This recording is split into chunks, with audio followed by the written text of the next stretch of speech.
Hey Manas, super excited to have you here with us today. I've been waiting for getting you on this, I think for last couple of months, but I'm Yeah, sure it's yeah, going to be worth it. I'm super fascinated about what you guys have done at Noise in terms of community building and user engagement. Uh, very fascinated about the fact that there are more than 20,000 posts a day getting created on the platform, and that seems phenomenal to me. So Manas, yeah. before I sort of get into deeper introduction, would love to have you introduce yourself for our audience. Mhm. Just a brief introduction to me. I'm Manas. I'm the VP of product at Noise right now. So I head the software ecosystem with Noise. And prior to this, around 15 years of experience, mostly in tech startups. I worked across B2C, C2B. So I worked with startups like OLX, Paytm, Cars24, Snapdeal. And I started as an engineer. So I've also done a bit of coding in my initial journey with Accenture and Cognizant. So all in all, just been a part of digital ecosystem for last 15 years. And I think continue to do so. Love the ecosystem, love the community, and yeah, that's it. Awesome. Let's get going. So Manas, let me ask you this: how would you describe Manas outside of work? Like, what is Okay, something nobody find about you online? got it. I think no, I think it's there is nothing very intrusive that you find out of the blue. I think one thing which people will find very weird is because I've been working in the startup ecosystem for more than a decade. Outside of work, also a lot of my time actually goes into research and understanding what businesses are being built in India. That is one thing which people will find very weird because the job is built in a way where most of your time is actually consumed into that ecosystem. But once I go outside, of course, I like to travel, read books. But on the major time that goes into my life after work also is kind of understanding how the ecosystem is getting built, right? And there's a lot of interesting stuff that is happening across multiple industries. I think that is one bit that people find very weird when I tell them that even after work, I find out opportunities to really talk about work and other things which is happening. So I think that will be something which will be people will not know about me. But all in all, of course, a regular guy. I like to travel, work out, have good food, listen to good music. I think that's all normal. But yeah, that is one bit I would say that people will find very amusing. Got it. Manas, you've led product development at different companies, across industries, very different in terms of, financial, I think Paytm, Yeah, then to Cars24, OLX, again, went to fintech with free charge, then health tech yeah, with noise.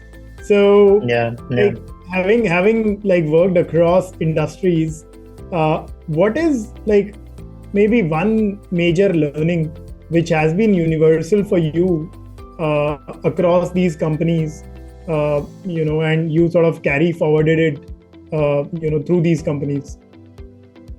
Yeah, I think that's an interesting question. I think when I started, it was very early when I started the product, and now, of course, I've come to a level where I have the ability to kind of lead large teams. But I think one commonality across all, if I can think about and summarize, would be provide customer value. I think that is extremely important.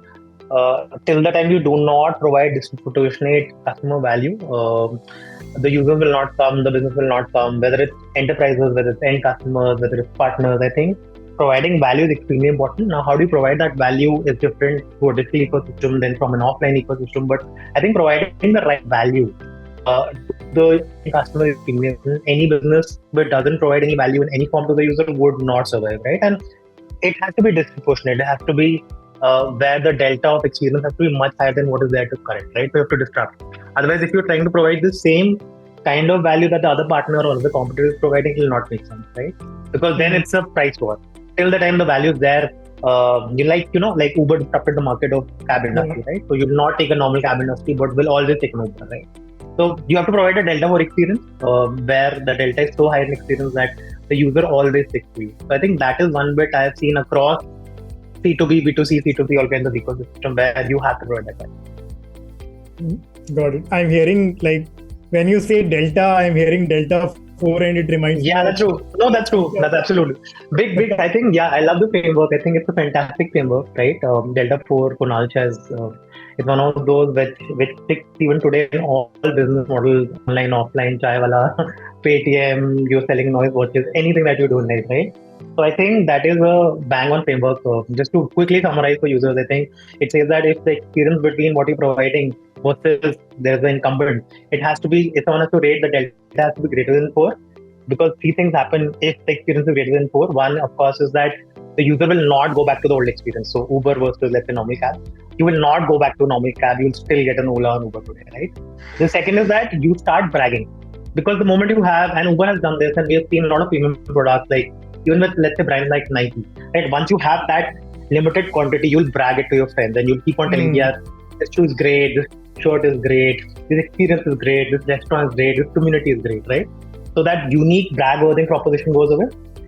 And the third bit, of course, that happens is that you become much more um, tolerant towards the ecosystem. So one bad Uber ride would not make you delete the app, right? Gone are the days where services has been built that way, जहाँ पे एक भी गलती हो गई, so you will basically back out, right? You will not do that, right? So these are the three things that kick off if you provide great value to the customer, right? But it has to be delta 4. It cannot be -1, -2, -3. It has to be greater than a sufficient quantity. Delta 4 is a framework. It can be delta 5 also. But the framework basically pushes people to kind of build disproportionate value for the user, so the user cannot go back. And then you have to keep on constantly providing that value, right? So I think that is one thing that I take up. Yeah, of all the ways of building. Yeah. Got it. Cool. So diving right into the noise experience, which is what is sort of my core focus for today is going to be. You built like a lot of stuff for enhancing user engagement, multiple features. Like, take us through that journey a little bit.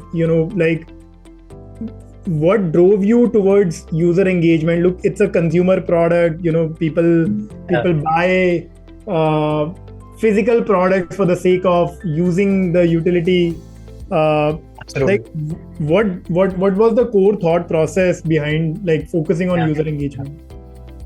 Yeah, I think you're bang on. I think see the it's a utility product, right? It's a product which is a lifestyle product which taps on your hand. Now the fundamental hypothesis with everyone was that once someone has a smartwatch, why would you need anything else? You're buying a smartwatch for the sake of connectivity, for the sake of independence, for the sake of not getting your smartphone out, right? So that was one problem that we realized. But because it's a bootstrap company, right? The fundamental hypothesis of any bootstrap company is that once you acquire a user, and it's any business, right? Once you acquire a user, how can you cross-sell and upsell, right? So the fundamental hypothesis that we started with was that we need an app ecosystem, because there are certain aspects of the device that you need to activate on the app. So let's say you need to set up notifications. You need the app, right? That's a utility. You need to set up your weather settings. It's a utility. You need to change your watch face. You have to go to the app. Now the idea was, besides these three low frequency or weekly actions, why will a user actually keep on coming back, right? So the goal from a business value perspective was that we need to kind of cross-sell and upsell, because hardware is how we acquire the user, right? We create distribution through hardware. But we know that fundamentally the user will stay for the software, right? If you provide immense value from a software ecosystem, data intake, engagement, gamification, monetization, anyway, right? If you allow the user to kind of do that, that's when the user will stay, right? So that the consumer value, we knew that, of course, we need to make the user stay, because if the user stays, then we can build cross-sell, upsell. We can basically sell them better hardware, faster hardware. We can sell them services, right? So the idea was always that, okay, how do we bridge this gap? And that's where an app ecosystem came into the play for a wearable company, where we thought, okay, does it make sense for an Indian? And we did a lot of research. So initially we spoke to a lot of Garmin Apple users, right?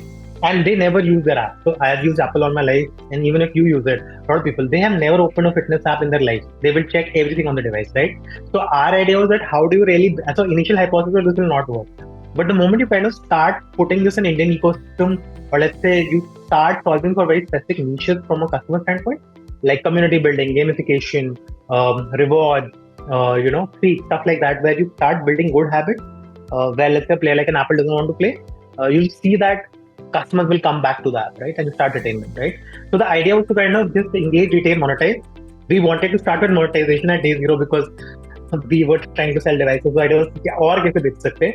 But then during the journey we realized, okay, you have to engage, you have to activate, you have to retain, and then only you could potentially monetize, right? So that was the whole hypothesis for us to kind of build a very solid app ecosystem.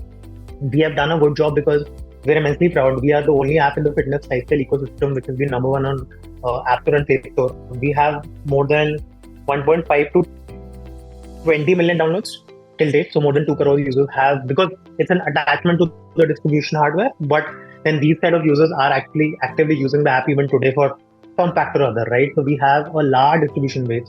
And of course, we've been the number one in fitness and lifestyle for a very, very long time because it's a 4.6, 4.4 rated app. We are very, very, I mean, it's very difficult for people to understand that why do you as a hardware player obsess about software ecosystem. But again, our hypothesis has always been the same, as that you have to build great digital experiences. Hardware is only, hardware commoditizes, there will be competition, there will be a better hardware, technology will evolve. But if the user is there for the software, then you can really step up the users, right? So that is the hypothesis, and that's how we kind of build the app ecosystem for us. Got it. Now, when you built the app and you thought about user engagement, like beyond utility features, what was your first feature, which sort of got accepted, and if there were like any features which sort of didn't make it through, like I want to like really get into your thought process when you were designing the user engagement funnel. Yeah. So I think it's very interesting that today, like, we have the range. So today we have a step system salary range for the user, where every day you set your goal and you have to close the range like an Apple. The only difference is that we do step system salary because our users don't understand move, exercise, stand, right? They understand step system salary because that's how the mindset of the Indian customer is. Kitne steps ho gaye, how much distance you've covered, and how much the calories, right? But that was not our first feature. The first feature we had launched, which got greenlit after the wearable ecosystem was fit, and then the users could track their data. It was actually challenges, because we felt that we need to gamify, we will build a community. The stepping stone to any kind of fitness ecosystem is challenges. Everyone does it. Nike does it, Fitbit does it, Garmin does it. So we thought we'll build challenges, and that is the first greenlit product we got through. We had a very interesting experience because we had so many devices. So a Garmin or a Fitbit will do, like, say, 5 devices and they'll run a challenge. We do more than 100 smartwatches to, let's say, 2 crore user base, right? Now, if you're trying to run fitness challenges at such a large base, there are a lot of gaps, right? There's data sync issues on Android and iOS. By the way, we are the only wearable ecosystem solidly built on both Apple and Android. So we are both on iOS and Android. So devices are there on both the platforms. Apart from data sync and connectivity, there were fraud, there were a lot of other bits that we had to take care of in terms of real time, right? How do you really ensure that the challenge is authentic enough? Because customers will not forget it, right? It can be any customer. If a customer sees that you have done, let's say, unbelievable steps in day 0, that person will churn out, right? So you have to maintain parity, you have to do moderation, right? Also, the thing is that you have to make it interesting, right? Because if you keep on running the same step distance calorie challenge every month or every 15 days, it will not make sense because it has to be gamified. So that's where we kind of started debating toward, let's say, community challenges, where once we have a solid community, can you and I and 5 friends play a game? We can pull in some money and get a reward whoever wins, right? Stuff like that. Or we've done sleep challenges. We've done some other interesting bits also. Not scaled very well, but of course we've always thought like a V2, V3, V4 from a challenge perspective, because we know that the gamification angle at day 0 for a new user is extremely high, right? Because that person is looking for something to engage with the community, and the easiest way to experience the device and experience the community is challenge, right? So that was the hypothesis, and that is the first product that got greenlit, and of course so far has been doing well. We've done brand challenges, we've done gamified challenges, right? We're planning marathons, we're doing a lot of other bits of B7, B10 of challenges as well, right? Like, let's say, holding a digital marathon with Airtel, right? Something of that sort, right? So we're trying to kind of build that ecosystem as well. So this is one feature that worked really well for us. One feature which did not work well, like you asked, was, I think initially only, the moment we started, we started with pushing content. So we thought we'll do a brand partnership with a big brand, and we started running their content on the platform, but we did not. And it was a premium content from an influencer which was very well known internationally. But the moment we started pushing that content to the Indian audience, they did not correlate, right? And it failed for us, right? So we realized that maybe content flywheel has to come in much later, where we have understood the users, we understood their behaviors. We have actually built UGC based content first, because it's very easy, because the the thing with fitness is that there are only two elements. You want to follow the best in the ecosystem. So you want to learn from, let's say, Chris Gethin, Hrithik Roshan, Neeraj Chopra, Virat Kohli, right? Or you want to really learn from your data, right? Now the problem in the first one is that the moment you start following Virat Kohli's regime, exercise, workout, whatever, it's very difficult, right? Because it's not for you. Because your body, my body, everyone's body is very different. Lifestyles are very different. The goals are very different, right? So that never works out, right? UGC works for a particular reason because the relatability and the like-mindedness is extremely high. So if I post something and say, Nipun, yeah, I've been having apple cider vinegar for a very long time, and you see me posting every day, you say, yeah, okay, let me try. Na. It's okay. If Manas is also having, looks like a normal guy, stays in the same city, I can also try, right? That relatability and likeness comes very easily, like with an influencer, right? So I think we thought that this is not the right approach, and UGC is the approach, and that's where we kind of shut down that product. And we've still not done content very heavily on the platform. We are planning now to do this in a very smart way. But right now, still date, we have not experimented with brand content on the platform. Got it. Very interesting, Manas. I think it is not very intuitive for a lot of people to prioritize UGC over like curated content.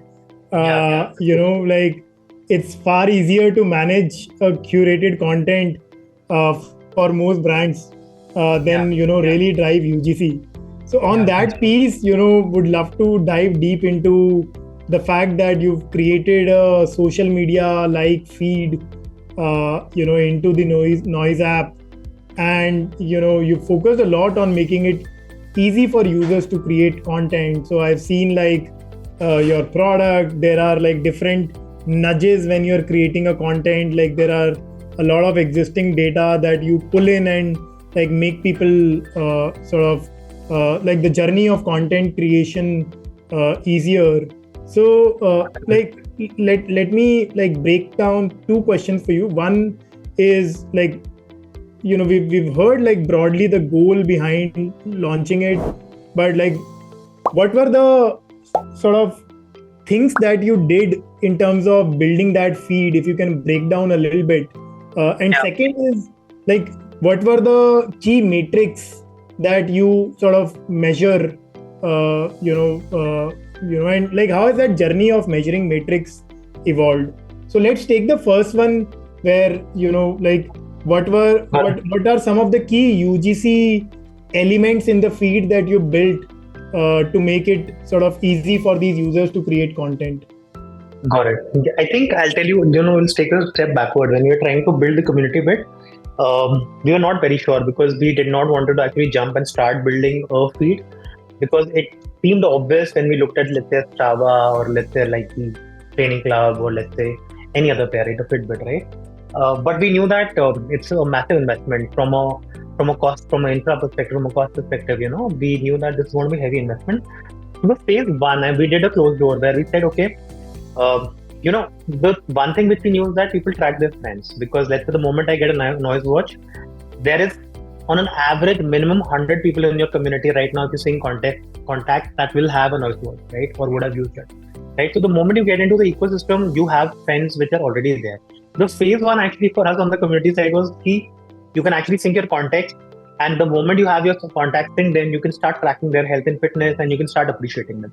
So that was the bare minimum MVP we did, where we said, okay, you can sync your contacts, and the moment you have, let's say, Nipun on the platform, and if let's say Nipun is active, you can appreciate his progress, you can send him a high five, you can say hi to him, right? You can nudge him, poke him, whatever it is, right? So that was the bare minimum we did initially. But so this was like one-to-one nudging.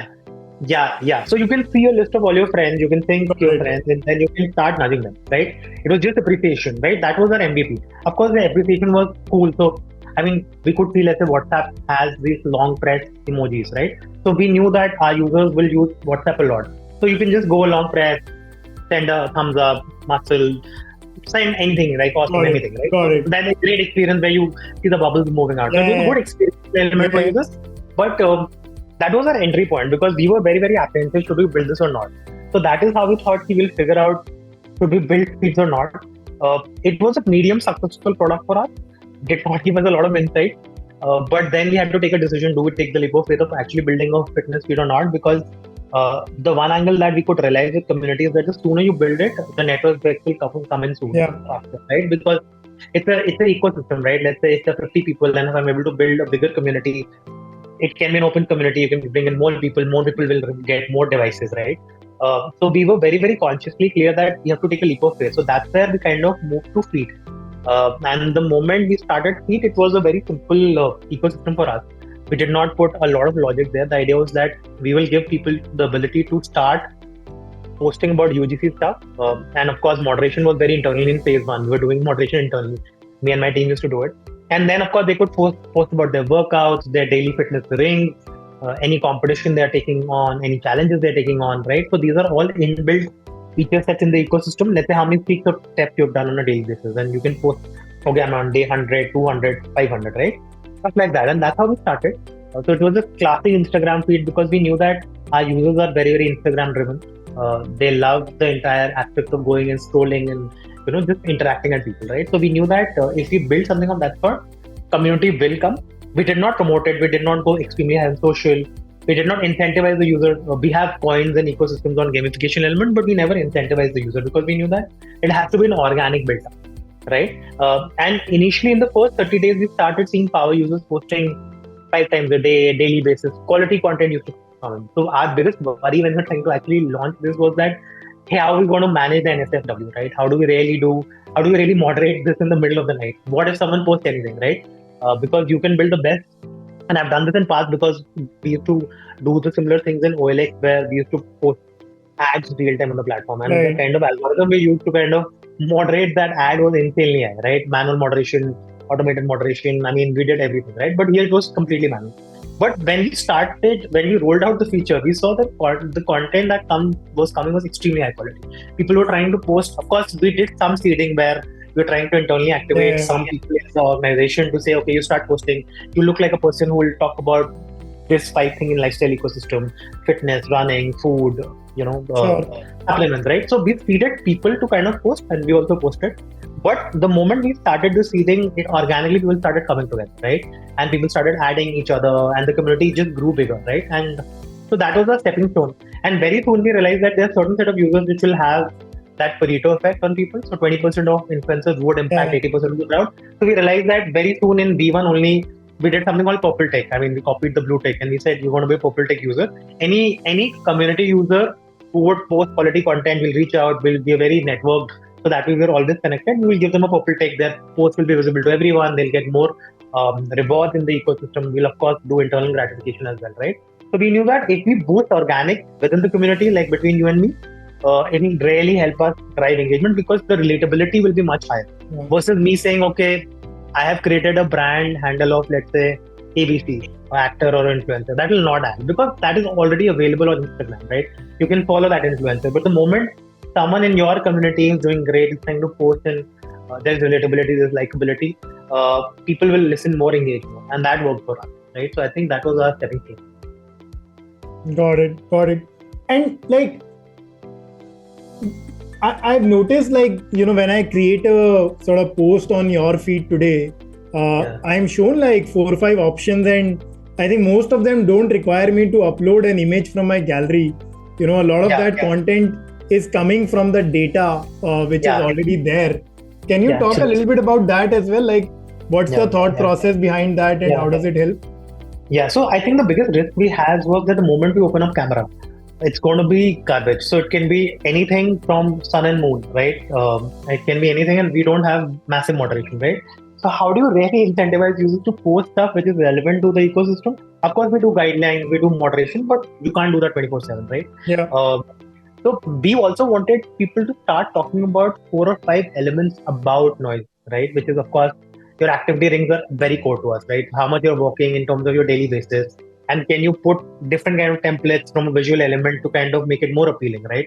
Which is the power of a creator, right? So that is more creation. Workouts is one bit that we wanted people to talk about very heavily because people work out, right? I mean, eventually we want the device utility to also come out in the ecosystem, right? And we want people to kind of engage deeper. So let's say someone who's running on a daily basis can post a map, and then the other people will actually come and comment, and they can basically become a different group, right? And similarly, challenges, competition, streaks, right? So that is one bit that we incentivize and push organically on purpose. But interestingly, we've never seen people misusing the platform. They already, of course, there are few instances where you'll have to moderate and shut down and block, but most of the users, even from a photo angle, would start posting about their diet supplements, what are they eating. Is you like yoga is a very big content on the platform where people will talk about yoga. People will also really talk about, okay, if they're putting a watch face, which is very, very interesting. So it's not just fitness, it's lifestyle also. They'll talk about, let's say, this is a very cool watch Right. face, this is how I created it. They will also do wishes. So they'll do Mother's Day wishes, they'll do Independence Day wishes, they'll do all those elements also. So that element of community is there. Of course, it will go on off topic because we can't control everything on fitness. Yeah. We are at the end of the day a lifestyle brand. Someone is not just buying you for a core workout all the time. It's a lifestyle ecosystem, right? So people will talk about it, and we are very consciously opened it because we believe that it has to be a lifestyle community. It has to be a fitness community. Fitness and health is a part of your lifestyle. But overall, at an overarching level, if lifestyle is one use case that is getting pushed, it makes sense for us, right? And we've been very, very promotive of that, and I think the community has also respected that bit. So I think that helps, and it makes the process very easy. So you can post the same. So the ability for you to have a template and just post something very quickly once you have finished the workout, it goes automatically on your feed. You can tap on a button, you can share this on Instagram, you can tag people. That connectivity and seamlessness is also helpful to people, right? Because you want to remove friction, right? You want to make it very, very seamless, and you want them to start getting their likes and appreciation very fast, right? Because that is one bit people are coming from on daily basis, right? That is gratification. Right. It makes a lot of sense. Like I remember, when we were building Curify, a very, very important part of making sure that, people are like doctors are posting cases on the platform was making them tag the relevant specialities in it, so that people know that, you have to post a medical content here. Definitely agree to that. No, people, and I think we've seen the power of community to be very strong. We have now users which have moved out to other ecosystems. So people evolve, right? We know it's a lifestyle product. There's a shelf value of, let's say, product. Let's say someone wants to move to Apple or Garmin. We still have those users, which are power users, still back to the community because they post. They come and a lot of users will post about Garmin as well, right? Now, initially we were very, very worried, but we've seen them actually coming back regularly and posting, and the reason they want to still be a part of the community because they have so much following, there's so much love, there's so many friends there that they don't want to move out. So they said, okay, even if we don't use your device actively right now, we still want to be a part of community, which was a very big sign for us to kind of, understand that community is extremely big. Even though it's a closed community, there are people who are still valuing the influence, or let's say the followership, or let's say the PNS they have built overall, right? So I think that is very, very interesting for us also. Very interesting. A follow-up on that, like, what's your creator program like? Do you like have a program like where you dedicatedly focus on like people? Like you said, the purple tick thing. We do. Yeah. So I mean, we have not created a very big creator program right now. So it's not that we have a fund where we're trying to kind of incentivize. We do have a Purple Tech Army. We call them Purple Tech Army.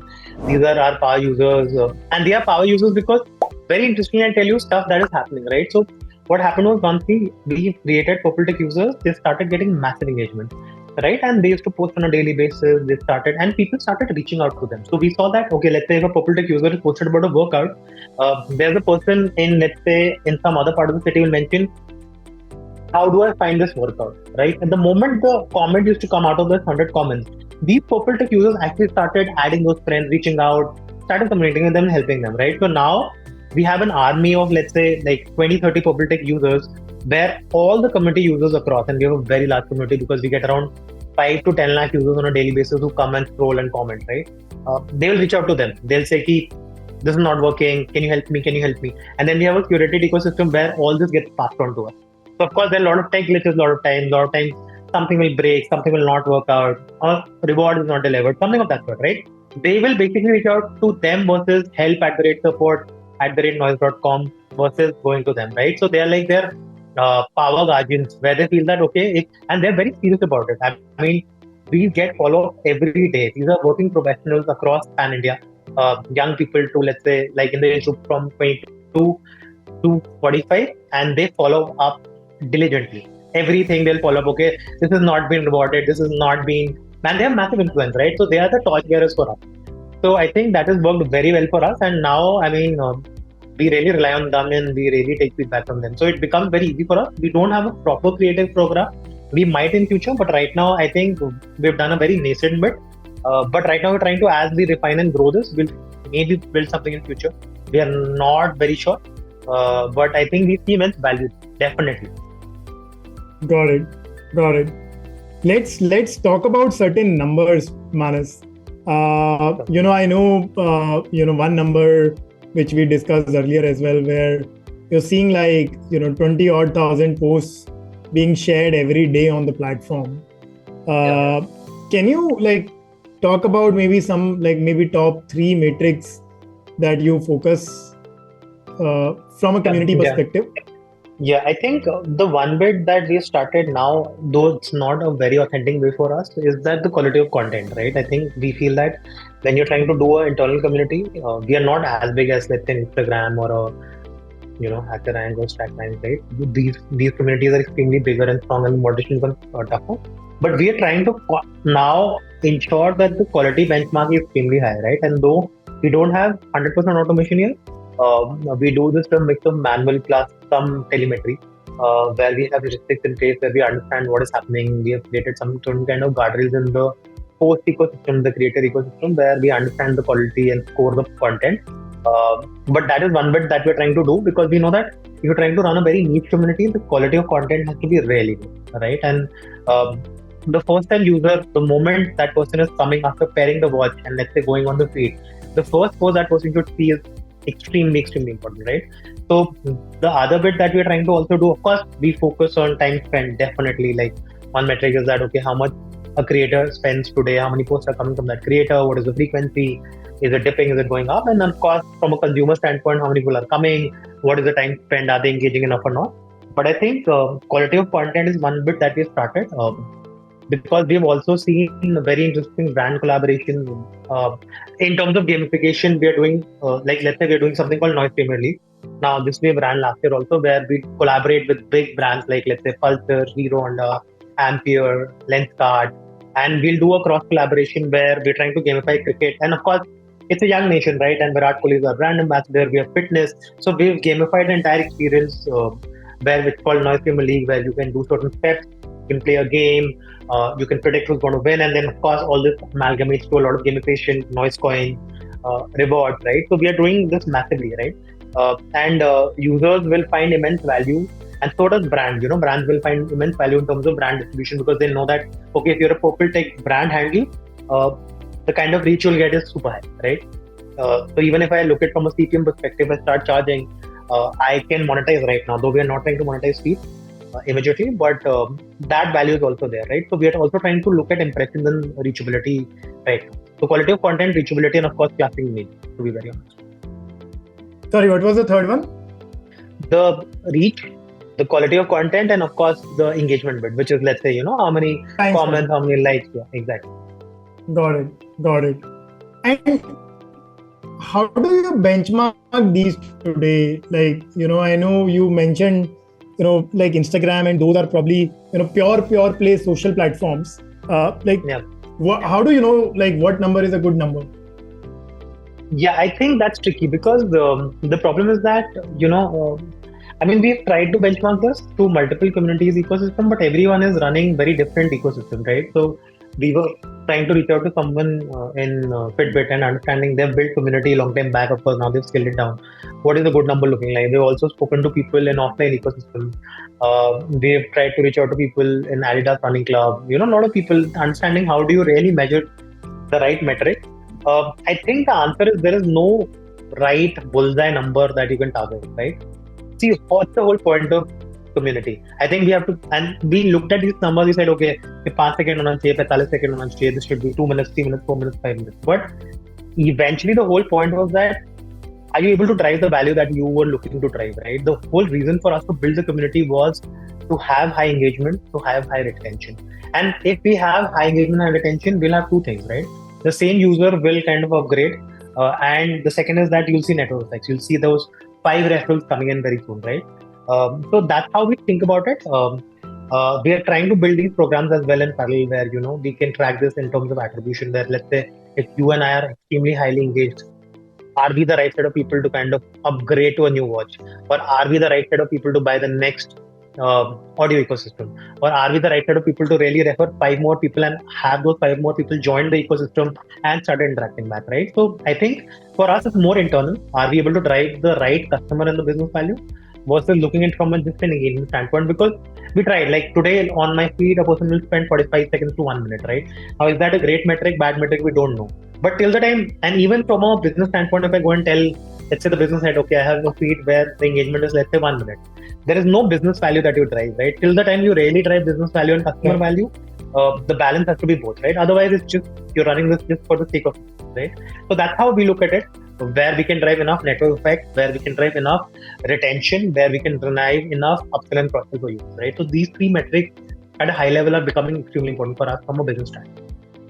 Are there any numbers, like, and this is, probably I'm asking for the industry, are there any numbers that you can share in terms of business value that the community has created, for Noise? See, the thing is that we do very large numbers on commerce side. I cannot reveal the exact numbers, but more than 1 crore plus revenue from a commerce standpoint comes from our app ecosystem itself, right? Which is the upselling and cross-selling?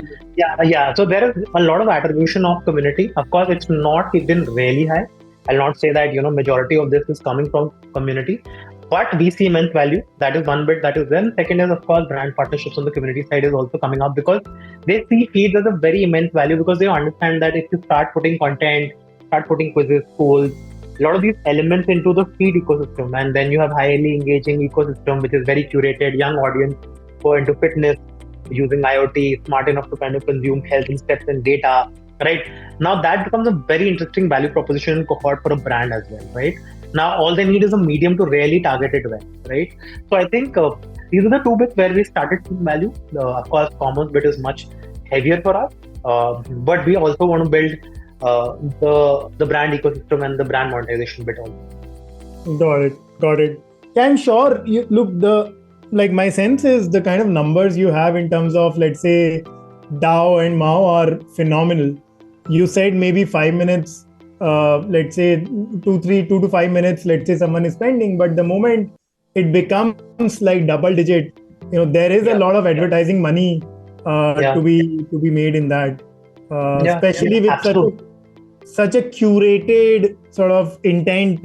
Absolutely. That's a very big differentiation, because it's not an open app, right? So you have to have a device which is a life and fitness device, right? So think of it like the comparison is like a cred will basically put your CIBIL score to kind of really curate an audience and bring you in, right? Ours is not the same case, but it's a hardware product that you need to buy and activate the device, right? So that's the bare minimum that you need to do, right? And of course, because you need to engage, you need to give us health data. There are a lot of other bits that makes us elevate the experience much, right? That is it. Yeah. Cool. Quick sort of I have two set of questions. One is on more on infra and engineering. You touched upon it, but before I jump into that, are you also taking community sort of as a lever to take product feedback as well? Yeah, absolutely. I think, and we touched about this. So I think the one bit that has happened with us is that we have power users, which are purple tech users, right? And they are getting a lot of feedback on a daily basis by users across, connectivity issues, hardware issues. They will reach out to us instantly, right? Like post 6:37, these people come back, and then from 8 to 9, we have done calls with them. So there are a lot of times where weekly we'll do like a 15-minute WhatsApp call with these users to really understand and listen. Okay, these are the 5-10 issues, and they are so specific that they'll go people by people. So it's not that they'll take 5 issues and they will literally go by name saying, okay, this issue resolved, because they have an accountability. So that is one bit that is coming definitely for us. We do, of course, get the reviews and ratings on the App Store and Play Store. That is one bit where, of course, people are very, very vocal and we get that feedback. And third, of course, is that now the people have started that, we respond to queries. We have an admin account as well, right? So we have a feed admin account where we kind of do a monologue and dialogue and we take feedback. So that is another bit where people are very, very vocal now. And of course, we launched the tagging feature. Like 6 months back, we had an ability to tag your friends. So let's say if I'm a Purple Tech user or I'm a normal user and I'm in your friend list, you have the ability to tag me. So they'll tag me and I'll get the notification, right? So people have started doing these bits to get your attention apart from, let's say, raising a ticket or going to, let's say, Play Store and App Store and putting a review. They have now started internally mechanizing feeds as the ecosystem to kind of start passing feedback, which is great for us because, of course, it doesn't impact rating and we're able to act on it much faster. Yeah, so I think yeah. these bits have started coming up because I see my product managers getting tagged in like 50 posts in a day because people know that, let's say Ayush is a person who's, let's say, product manager in Noise, they'll figure it out from LinkedIn. They'll add that Ayush and Ayush will accept it and they'll tag Ayush everywhere. And they'll give all kinds of feedback, right? This is not great watch face.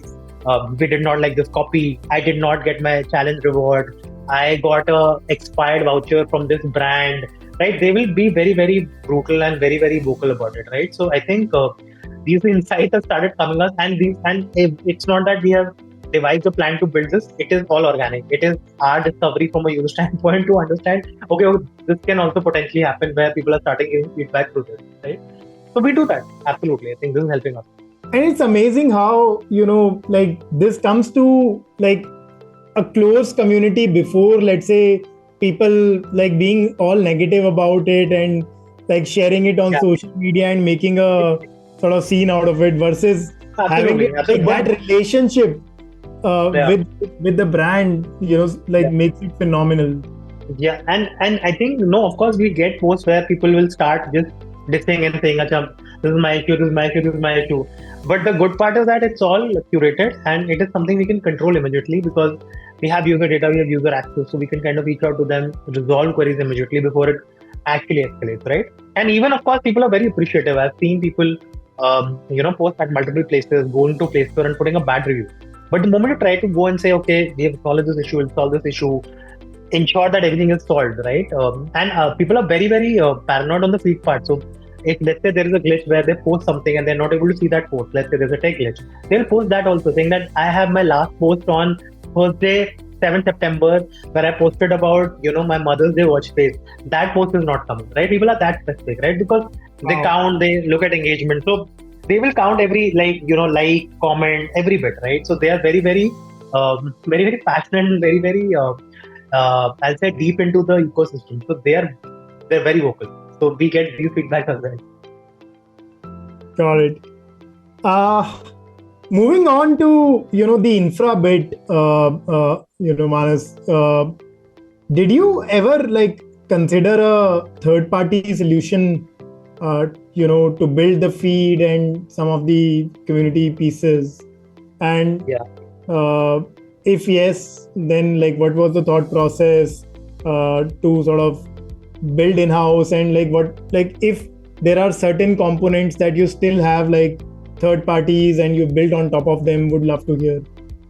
Yeah, I think for us, because I think I'll be very honest, I think Noise has been a bootstrap company, so ability for me to go to a founder and say, listen, I'm going to build community and it will give you ROI in 5 years, but we should build it because everyone in the biggest wearable in the country has built it and the world has built it, is definitely low because we need to prioritize and we need to focus, right? So I think that is one bit we knew that we'll not be able to scale very easily.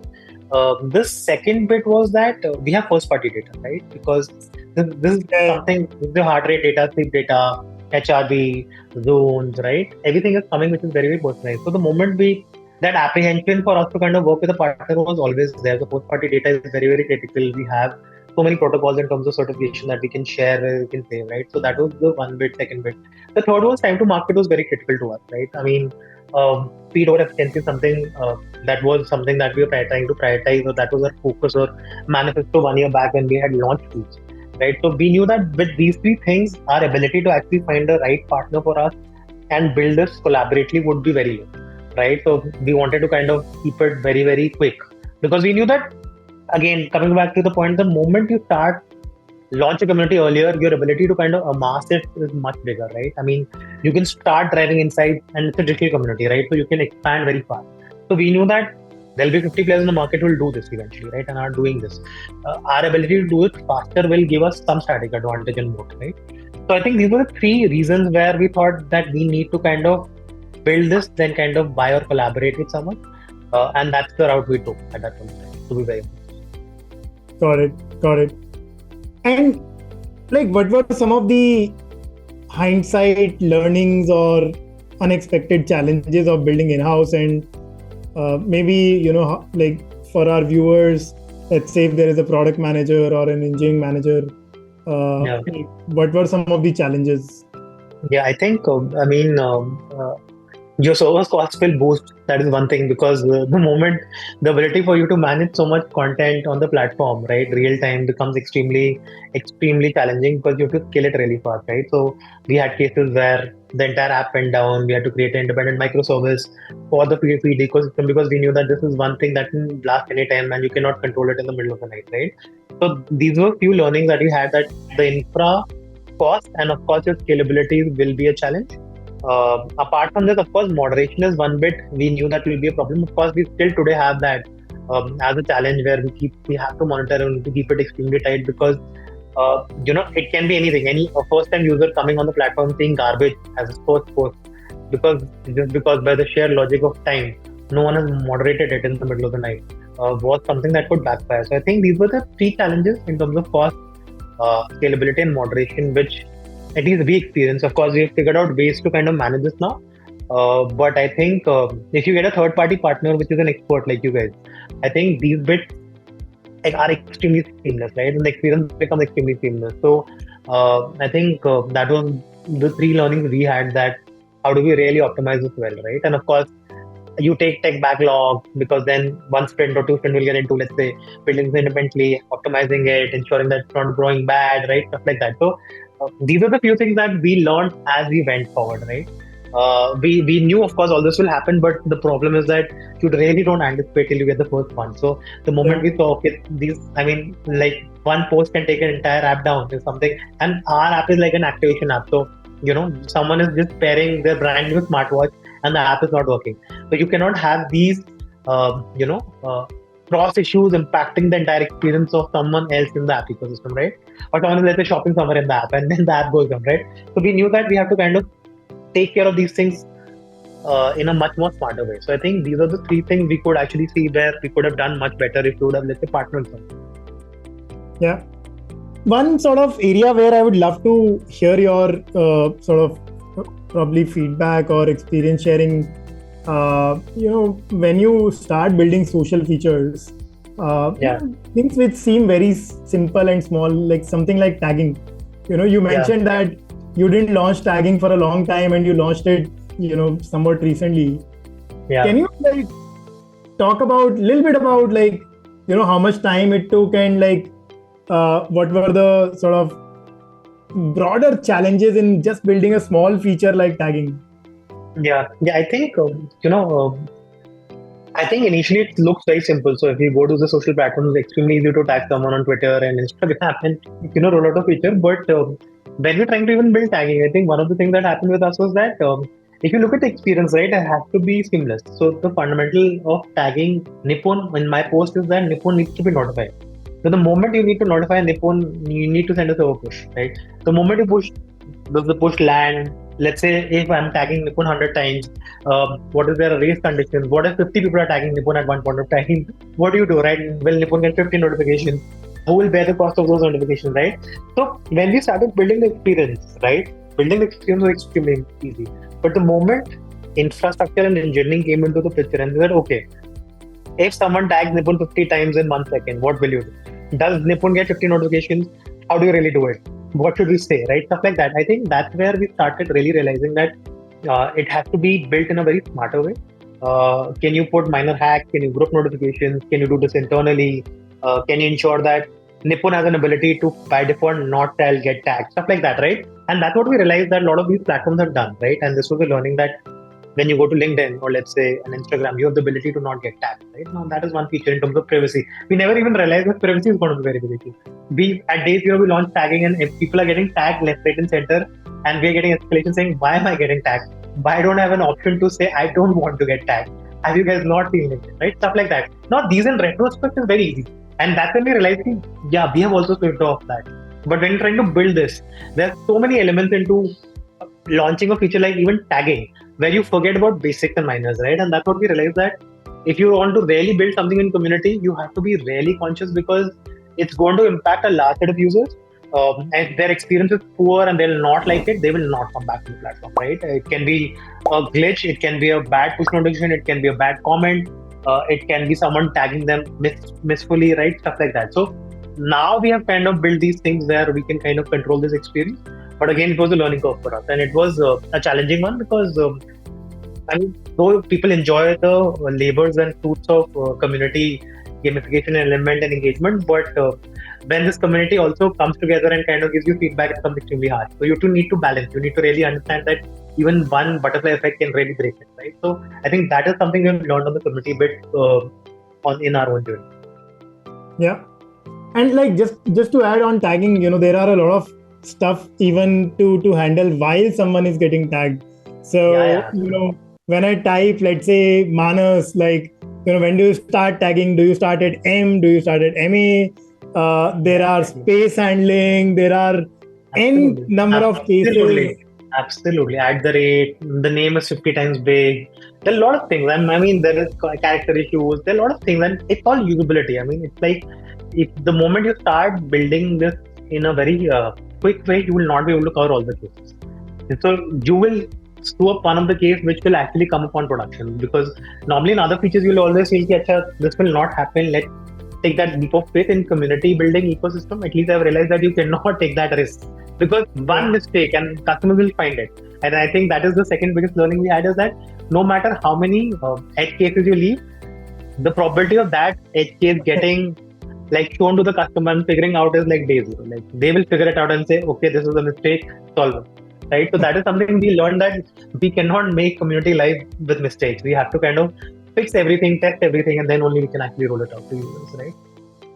Exactly.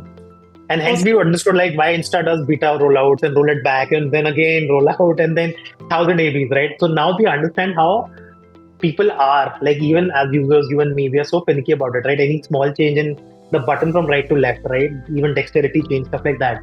Icon change, color change. People will notice and will start saying this is not a good rollout, right? So now we understand why they do what they do, right? Yeah. Much appreciation for these platforms. Yeah. So true. Cool. I think this has been awesome. I want to end at a lighter note, Manas. What's next for NoiseFit community? What can we expect? I think for us, we will keep on building. I think we want to do a lot more. We want to do, of course, it's not that we want to use generative AI and we want to do all these bits, but the fundamentals of community building will remain the same for us. We will like to bring in more features like groups, polling quizzes. We want to do brand collaborations. We already have, let's say, we have a creator ecosystem. We want to launch creator programs. We want to launch brand programs where we want to kind of give them brand handles. We have done this in pilots in terms of, just to experiment with specific brands. It has worked really well for us. So we want to launch a brand program. We want to kind of monetize via ads. We're thinking about affiliate ecosystem, redirections, right? So these are the few bits we're trying to focus on. The core focus again is to balance engagement and keep the engagement extremely high and really high quality. And then of course, also see what are the 5-6 levers of monetization we can start building, right? Of course, we're thinking as basic as selling, because we have had cases where people have reached out to the founder saying, sir, I have seen 5 people getting a purple tick. How much do I pay you to get this purple tick? That is the kind of social status people have. And we were very shocked, because we were like, it's not like a blue tick, like a Twitter or Instagram, which is being sold by them, right? For X dollars or let's say X rupees, right? So we were very shocked. So it's not that we're going to start selling, purple tick. But we see a massive monetization and engagement opportunity here, and we try to balance it across. And we see a lot of players doing a great job here. So we want to kind of take the playbook from their league, but of course keep our core very, very normalized in terms of commerce content, right? Ensuring that the quality stays high, and then of course ensure that we provide business enough value, right? Yeah, yeah. All right. My last question for you, Manas. If you could be remembered for one thing, what would it be? If I have to remember, oh, that's a very interesting question. It's like a tombstone question. I think I mean, I think I want to be remembered as a person. I think man with no regrets. I think I believe in it. Like I mean, life is a blessing. It's true. All of us are here. Uh, I mean, you don't know how many opportunities you'll get. So I think you should try everything in life. I think you should experiment. You should build. You should personally, professionally, everything. Right. So I think you have to be a person when you are in your deathbed, when you're seeing your last moments. You should not have any regrets. I think I want to go to my tombstone saying I did not have any regrets in living this life. So I think that is one bit I will like to do. Yeah. Awesome. Manas, on that note, thank you so much. There is one section which we couldn't cover. I thought we are already running late. If you're okay, just that question, we can chat and we wrap it up, and we'll see if we can play in the podcast, or we'll create like a short or something for it. Absolutely. Go ahead, please. Awesome. So, Manas, one thing that I'm very, very curious to know about from the noise experiences, gamification is such a big part of your strategy. And, while it makes a lot of sense to gamify fitness, but what were some of the unexpected insights, you gained that help you, as someone who leads product at Noise, in that process of gamification? Yeah, I think. See, for us, gamification is like ability for us to create curated great experiences for users to actually come and experience the platform and still drive value. Like a single player mode versus a multiplayer mode, right? The value you drive from the ecosystem, and then of course feel good about it, right? You get that dopamine hit of overall aspect, right? That is the core purpose for us to kind of do this for users.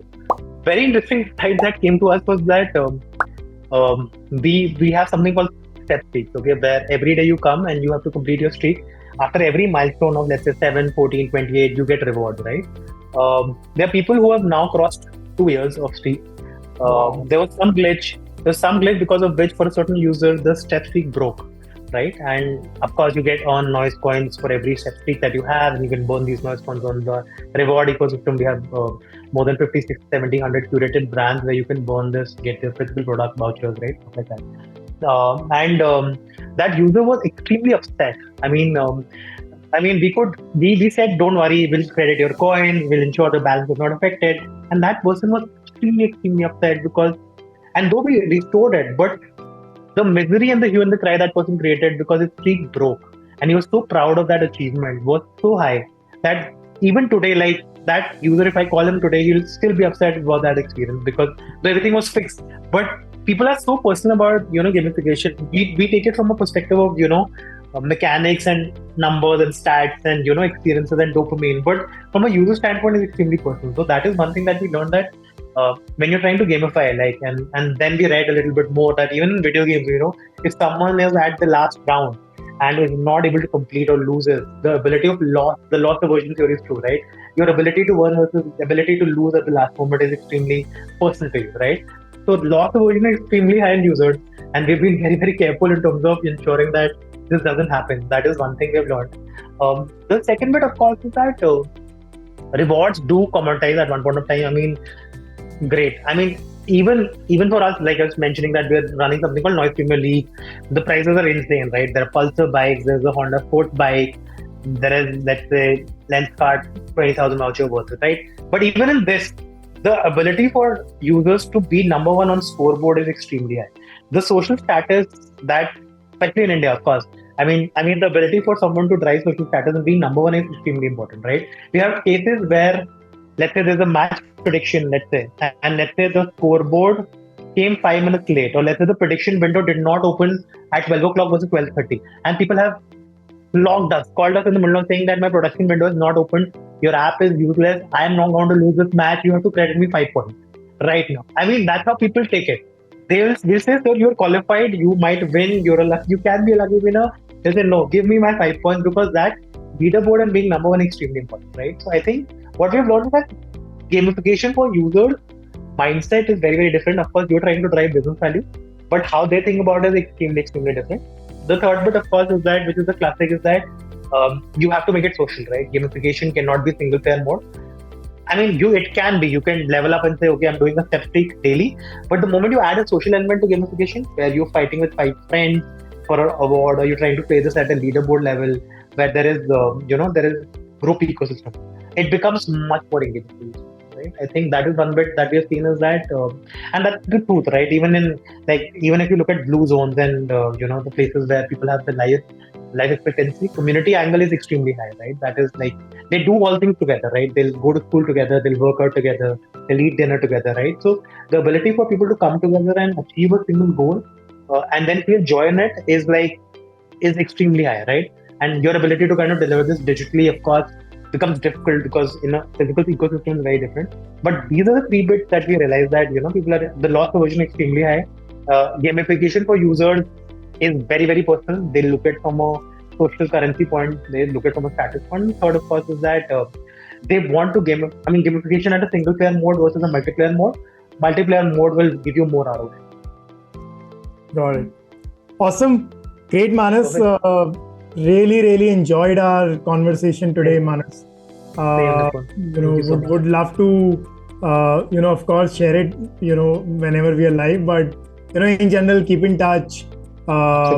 Keep sharing your insights, and this is beyond this podcast. Like, if you ever feel like brainstorming on anything around community, would love to just have exchange of ideas where I add value. Would love would love to, of course, get your expert advice as well. No, absolutely. I think we should meet and discuss this more. A lot of great ideas, but absolutely. Thank you for having me, first of all. Thank you so much. There are very few people in the ecosystem who understand the power of community. You've been building this brilliant product for such a long time, so you do understand it. And I think it was such a great conversation to really understand someone on the opposite side, able to empathize and understand what it takes to kind of build this in a very niche, curated ecosystem with minimal resources and maximum impact. Yeah. So I think very, very enthralling and very, very interesting conversation for me. Thank you so much. And again, I think thanks for your patience to kind of get this happened, get this going. I know we've been going back and forth, but super excited for this to get out and really appreciate it.